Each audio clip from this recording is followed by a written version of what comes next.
Okay. So hello, my name's Lorena, and I'm a senior at Edmond Santa Fe High School. And my project was over fashion. And of course, everybody has these preconceived ideals that the French are some sort of like goddesses when it comes to fashion. And I just wanted to see if this was true. And I just wanted to compare the main differences between the teen girls. So how they each dress, and is it really truly different? So, okay.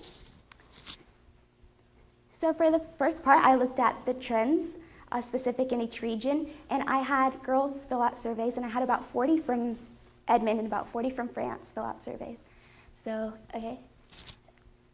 The girls in Edmond thought right now ombre hair and Michael Kors watches were in style, okay. And combat boots and shorts that they buy at thrift stores and cut up. So, next. So these are a typical example of girls, what they wear during the March season. The middle girl is wearing head-to-toe Michael Kors, so kind of showing a trend right now. Shoes, purse, and watch. And the girl on the left is like a hippie-ish style.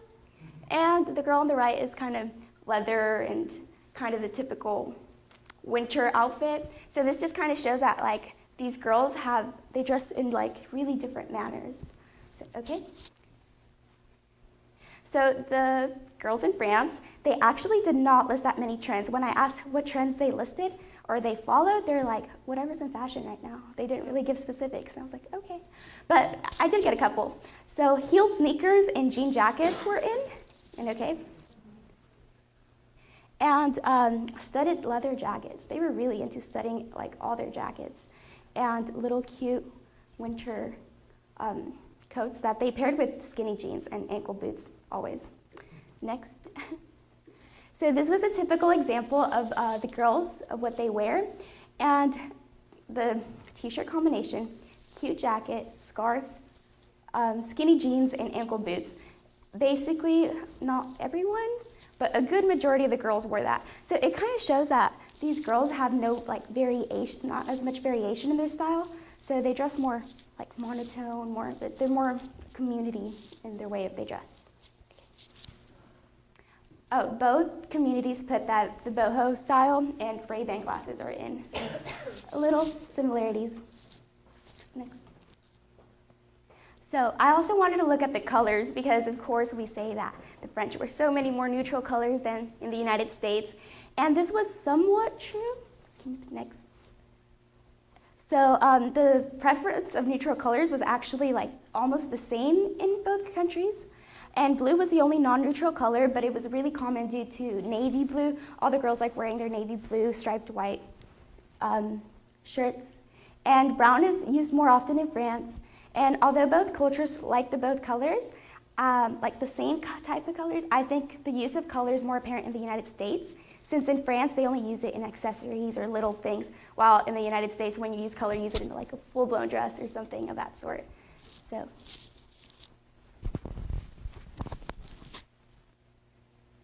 So for my survey, I asked a number of jeans, shoes, and skirts, and I wanted to see if there was a real difference between how much each culture owns, or if there was a certain trend teenagers in one community showed preference to. So after about the first day of school, I realized that jeans were just as common in France with teenagers. I was actually pretty surprised, but next. Here's like a graph of the number of jeans each of the girls own versus like the number of students that chose that number. And they're pretty much the same. The mean for my school was 8.95, and for Lycée Leonardo da Vinci, it was 8.25. So there was basically no difference. And I also asked how many they own versus how many they commonly use, because there was a preconceived idea that they use their clothes more often because they had less. And I did realize that the teen girls in Soissons do use their jeans more efficiently at 71.4% versus 61.6%. So we own about the same number of jeans, but they use them more efficiently. So, so I next went to shoes. So the French girls own about 11 pairs, while the American girls own about 16 pairs. So after I ran all these fancy statistics like tests on them, I realized that there is a significant difference, and I can conclude it's for the whole population of the communities. So American girls in Edmond own more shoes than the girls in Soissons. So it's statistically proven. Next. Oh, there you go. Okay, so then the favorite shoes. The French girls seem to like sneakers, but I think in sneakers they didn't really mean like basketball shoes. They meant more like cute Teds or Converse or whatever was in fashion. Oh, and flats and sneakers tied. So their ballerines, their little pretty flats, were all over the stores, and their boots because of the winter season. And in Edmond, it was the boots, and second the sneakers, and third flats and ankle boots. So it was more monotone, I guess. So I went to skirts because after being there, of course, the first day, I never saw a girl wear a skirt. They were all wearing pants. So I found this really interesting. The average number of skirts a girl owns in Soissons was 2.86 versus the American 4.6. And that was interesting because recent articles have portrayed French women as having a certain masculine style. Although I would not say they're masculine in the way they dress, they wear much more pants than we do. So next I got to take a look at the stores. In my survey, I asked each of the girls what stores they preferred. And for the American, I got Urban Outfitters, Paxson, Hollister, Forever 21, and Luca. Forever 21 was the most popular store with over 75% of the girls choosing it. So everybody shops at Forever 21 here. And Luca was interesting. It was chosen really often, and it was the only boutique, only store that's only in Oklahoma. So Luca is more of a community thing. For the French stores, Pimki, Eram, Camieux, and Stocks Americain were the most popular. And Pimki seems to be the French equivalent of Forever 21. Over 75% of the girls chose it, and they basically have the same style, same price range. It's basically the same thing. And Stocks Americain were really interesting because I wanted to see what they thought we dressed like. So as I went in, there were Calvin Klein t-shirts, Guess apparel, and €100 Levi jeans. And then the rest of the halves of the store, there were brands I never recognized.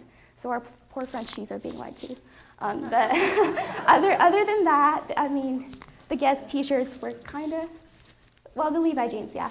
So that's that. H&M. H&M was chosen as a favorite in both Edmond and both Soissons. And this was interesting since there's no H&M in Oklahoma, and there was no H&M in Soissons. So I gave them their own box because whatever they're doing it right.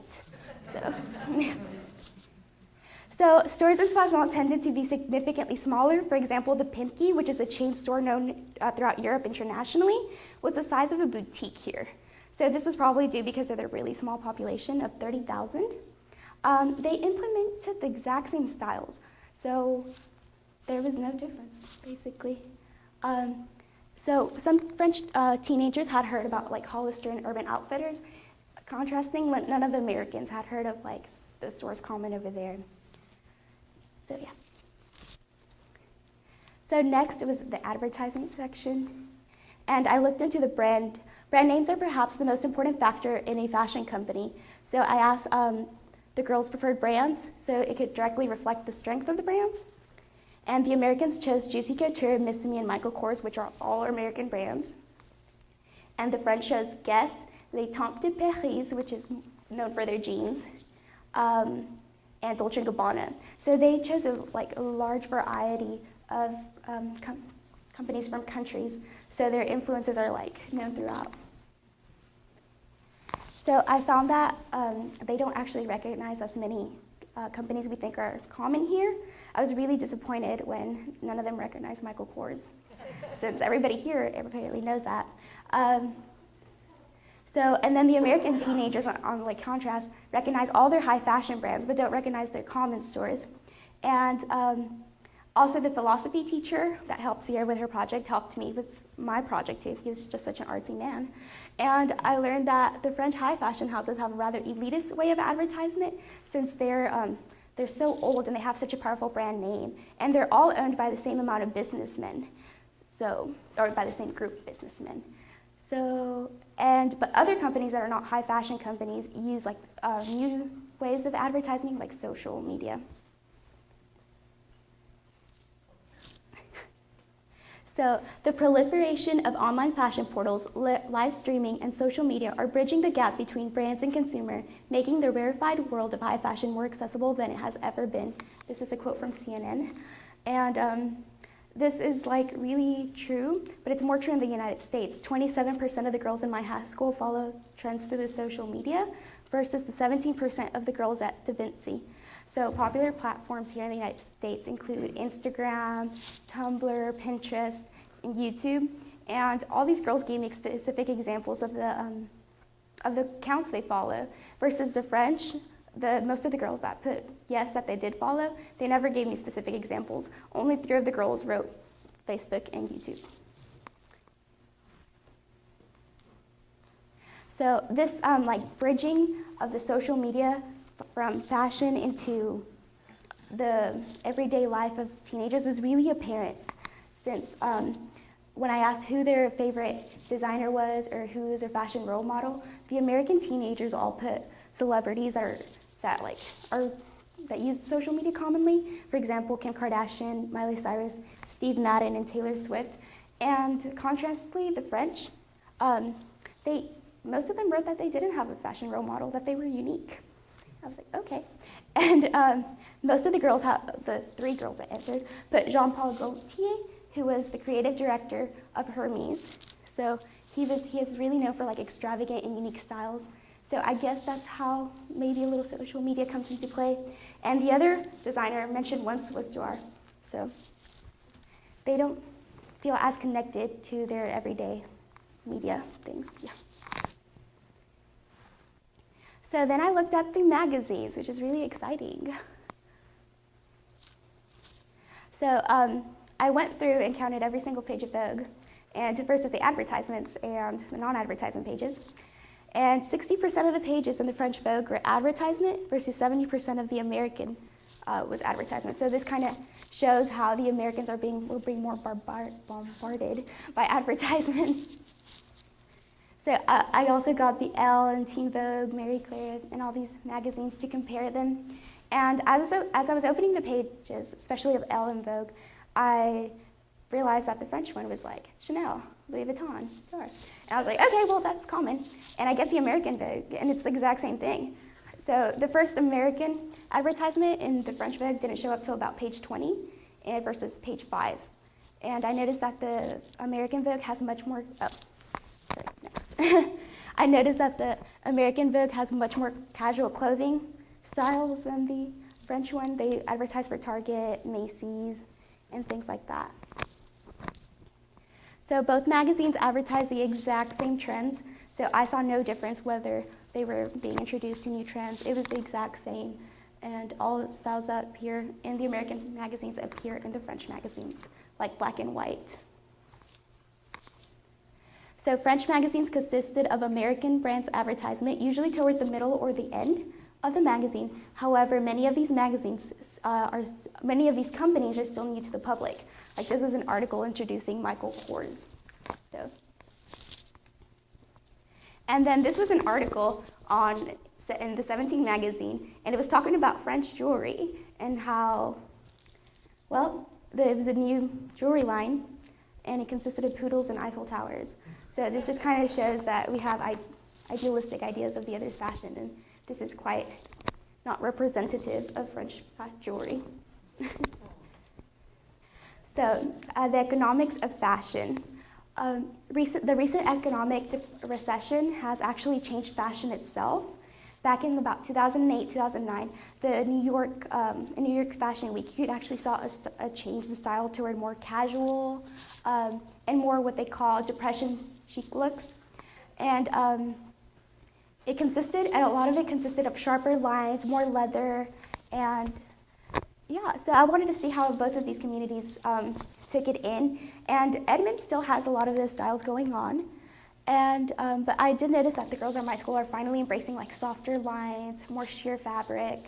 But however, the Depression chic styles were still in full effect in France. The girls wore studded jackets, every military green, every style you could think of that was related to the recession, they were like wearing it full out.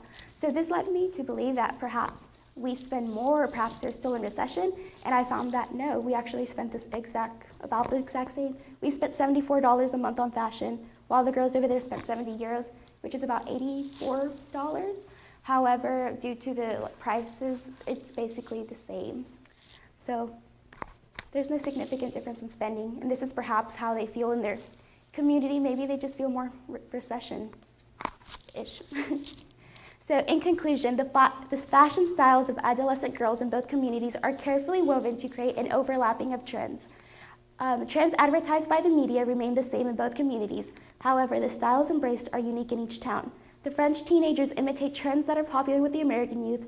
The American youth strive to be Parisian chic. Each culture adapts the preconceived ideas of the other's fashion and makes it their own. Ultimately, both cultures adopt the same styles in different manners each season. Media seems to have more effect on the American youth. Although influential in both communities, the styles found in Soissons seem to be a blend of traditional, preconceived ideas of fashion and of current trends. The styles of Edmond teens seem to be derived purely from changes in media advertisement. Neither teens dress better than the other, they only dress in different ways.